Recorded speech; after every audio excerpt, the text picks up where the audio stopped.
2008 সালে শিক্ষা ছুটিতে লন্ডনে যাওয়ার পর নানান রাজনৈতিক কারণে দীর্ঘ 17 বছর পর গত 6 মে বিএনপির চেয়ারপারসন বেগম খালেদা জিয়ার সঙ্গে দেশে ফিরেছেন পুত্রবধূ জুবাইদা রহমান। তিনি শুধুমাত্র বিএনপির ভারপ্রাপ্ত চেয়ারম্যান তারেক রহমানের স্ত্রী নন, তার রয়েছে আরও বিস্তৃত পরিচয়।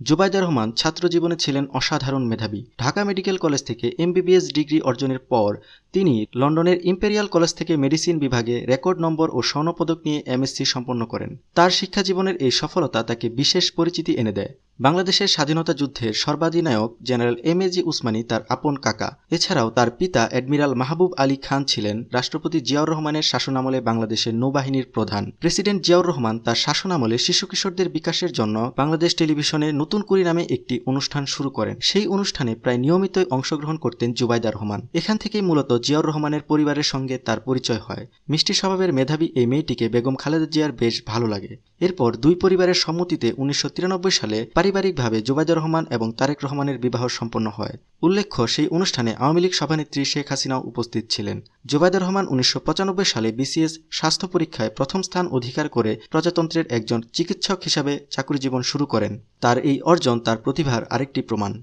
জুবাইদা রহমানের রাজনীতিতে আসা নিয়ে বাংলাদেশের সাবেক প্রধানমন্ত্রী শেখ হাসিনা বলেছিলেন, সে শিক্ষিতা এবং ভালো বংশের মেয়ে, সে রাজনীতিতে এলে ভালোই হবে। এখন সময় বলে দিবে জুবাইদা রহমান সত্যি রাজনীতিতে আসবেন কিনা। এমন আরও তথ্যবহুল ভিডিও পেতে লাইক এবং সাবস্ক্রাইব করতে ভুলবেন না। আপনার মূল্যবান মতামত কমেন্টে জানাতে পারেন।